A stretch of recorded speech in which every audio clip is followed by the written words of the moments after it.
There exists a category of creatures in the world that have been spotted by a few people, but whose existence has never been confirmed. We refer to these beings collectively as Unidentified Mysterious Animals, or UMA for short. Hello everyone, and welcome to the World in 10 Minutes series. The deep sea is a realm full of the unknown and danger, but at the same time, it is a place that nurtures miracles and discoveries. In the darkness where sunlight cannot penetrate, Earth's final secrets are hidden. Perhaps those life forms yet to be discovered by humans are surviving in incredible ways in the endless abyss. Today, I will share with you a story from the mid-20th century during the rise of submersibles when an unidentified giant fish, known as the deep sea giant, was discovered. Deep Star 4000 was a manned deep-sea submersible built in 1965 by Westinghouse Electric Corporation. It served mainly under the U.S. Navy for underwater exploration tasks during its 7 years of operation. The scientific name of the previously introduced deep stereo jellyfish was named after the submersible. On August 5, 1966, Joe Thompson, the chief operator of the Westinghouse Deep Star submersible series, accompanied by pioneering Indian Ocean researcher Eugene Cecil LaFont and his assistant Dewell Good, traveled with the mothership to the San Diego Chalk Fault Zone, about 5 miles southwest of Coronado Island, for a dive operation. The mission aimed to gather data on the distribution of marine life and temperature at varying depths. However, during this otherwise routine dive, they encountered a shocking, gigantic, unidentified fish. Perhaps fearing disbelief in the report, they did not disclose the incident until half a year later, in 1967, when they accepted an interview with American writer Paul Zimris. In March of that year, Zimris published Thompson's account verbatim in a first-person narrative in a diving magazine. Here is a summary of Thompson's original account. I gently piloted the Deep Star 4000 to the seabed. Descending to a depth of 4,000 feet, switching on the navigation lights, I began to cruise along the ocean floor. Even at this depth, the water moved slowly. The dim seabed resembled an expansive desert, not entirely barren though. Every 10 minutes or so, we would spot small marine creatures like brittle star or sea cucumbers. We continued cruising, searching for a suitable survey spot for Dr. LaFont. He soon identified a location, and I prepared to descend the vessel's bow to deploy current meters and temperature probes. 2 to 3 minutes later, Dr. LaFont started collecting data. We had been on the seabed for about 15 minutes when I suddenly noticed a massive gray shadow passing by outside the window. Initially, due to the poor visibility of the seabed, I thought it was just a whirlpool of sediment stirred up by the propellers and paid no attention. But soon I saw an enormous eye. Considering refraction distortion, I estimated the eye to be the size of a dinner plate, about 5 to 7 inches in diameter, though it appeared even larger. Moments later, I saw its gill covers and pectoral fins, which were about 2 feet long. This fish, appearing in a complex shade of brown, had grayish-white scales and tail ends. The creature was about 25 feet long and 5 to 6 feet wide. Its body was covered in scales, unlike descriptions of deep-sea sharks. The largest scales near its head were about the size of a coffee cup.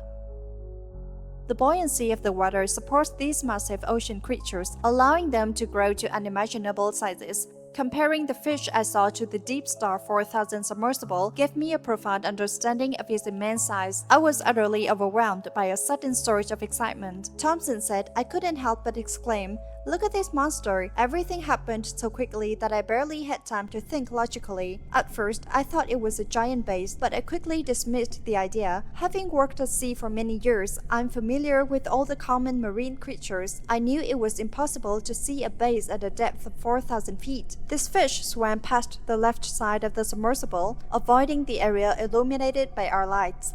Although its movements seemed natural, the visual impact was like watching a long freight train speeding by. I could see rows of scales passing close by, as well as its thick, muscular tail. The tail fin was unusual, uneven and jagged, protruding from the tail at a 30-degree angle. It didn't resemble the tail of a bass or a shark. Instead, it reminded me of an illustration of a gunstockfish's tail that I once saw in a book. That's the only way I can describe it. The entire sighting lasted about 8 or 9 seconds. We didn't have time to adjust the lights or cameras. It only passed by once. I had a certain urge to turn the submersible around to check it, but as a trained deep-sea diver, however, I quickly dismissed the idea. I deeply regret that at a depth of 4,000 feet in the Pacific Ocean, I discovered a giant marine creature, yet I couldn't track it, photograph it, or share it with my crew. However, I believe that the Deep Star or other submersibles will one day encounter this unique deep-sea resident again. This was the entire account of Thompson's sighting. Interestingly, Thompson mentioned that he was the only one among the 3 crew members who saw the fish. However, in subsequent interviews, Dr. LaFont claimed that he had seen it too. There were disagreements about the creature's size. In later interviews, Thompson revised his estimate, saying the fish might have been 40 feet long. Dr. LaFont, however, believed it was at most 30 feet. The position of the seabed instruments provided a relatively reliable reference for comparison. According to American cryptozoologist Bernard Hovermans, the crew's reactions were recorded in the submersible's audio logs, though we don't have access to those records. John Isaacs, a renowned American oceanographer and deep-sea exploration pioneer, designed a device called the Monster Camera in the 1960s. This camera used a free-floating system for deployment and retrieval, greatly improving exploration efficiency and resource utilization. By the 1970s, the camera had been deployed in various seas, including North America, South America, Africa, and Antarctica. 2 photos taken by the Monster Camera show large fish near California's coast and the Hawaiian Islands at depths of 2,039 meters and 1,949 meters, respectively. Isaacs estimated the fish in the photos to be between 25 and 30 feet long, particularly the first one, which was photographed near the San Diego Trough Fault Zone. It's possible this was the same type of fish that Thompson's team encountered. Marine biologist Carl Levitt Hobbs suggested the creature might be a Pacific sleeper shark at a depth of 6,000 feet. The cold temperatures provide a suitable habitat for these large predators, which are primarily found in the North Pacific, Arctic, and temperate waters. They inhabit depths of 300 to 2,000 meters on continental shelves and slopes. The Pacific sleeper shark preys on a wide range of creatures, from shrimp and crabs to bony fish and giant squid. Its diet expands with its size. The largest confirmed Pacific sleeper shark measured 4.4 meters, but unverified reports suggest they can grow to 7 meters or longer, approaching the size of the fish observed by the Deep Star crew. Hobbs theorized that the giant shadow seen by Thompson's team might have been a large individual of this species. If confirmed, this could make it the 3rd largest shark, following the whale shark and basking shark. However, in Bernard Hoverman's 1970 book The White Ocean, Hobbs was actually referring to the Greenland sleeper shark. This species' average size better matches the description, but its distribution is limited to colder waters. Ultimately, whether it was a Pacific sleeper shark or a Greenland sleeper shark remains unresolved. Thompson and Dr. LaFont did not acknowledge these species as matching their encounter, as the described fish clearly did not have the large eye feature they observed. Furthermore, the fine, tiny scales typical of sharks significantly differ from the massive scales described in the sighting, which swept past their line of sight. Thompson mentioned he thought of a giant vase, which might indicate that what he saw was an enormous bony fish. American cryptozoology writer Matt Bile speculated that this could have been a previously undiscovered species of giant bony fish.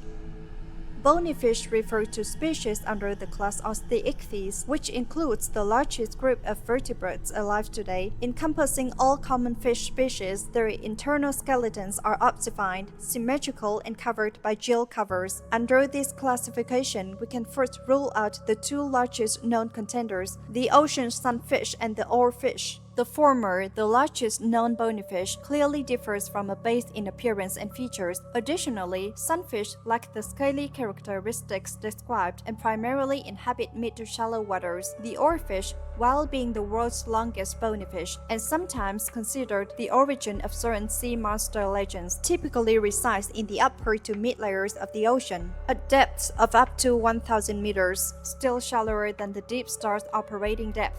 The largest deep-sea bony fish known so far is the Yokozuna slickhead, confirmed by Japan's JAMSTEC in 2021 in Suruga Bay at depths of over 2,000 meters.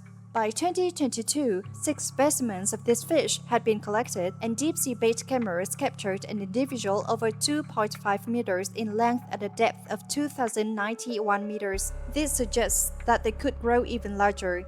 Many online speculations suggest that the deep star encountered this species, although its size, confirmed at around 2.5 meters, falls far short of Thomson's estimated 8 to 12 meters. This species, being newly discovered, leaves much room for further research.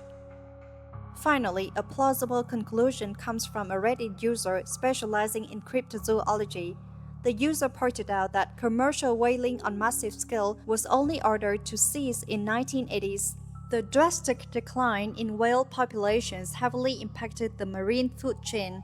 Some large deep-sea bottom-dwelling predators, which relied on scavenging whale carcasses, may have disappeared before humans had a chance to discover them. The fish encountered by the deep star may have been a member of one of these endangered giant species, or perhaps it was the last known individual of its kind. This concludes our analysis of the deep star's encounter with a mysterious giant fish. The mysteries left behind by the ocean are like an unfinished book. Every page holds unknown stories. Every chapter presents new enigmas waiting for humanity to uncover. As always, the unknown exists the known. This is the essence of unidentified mysterious animals allure. Thank you for watching this episode.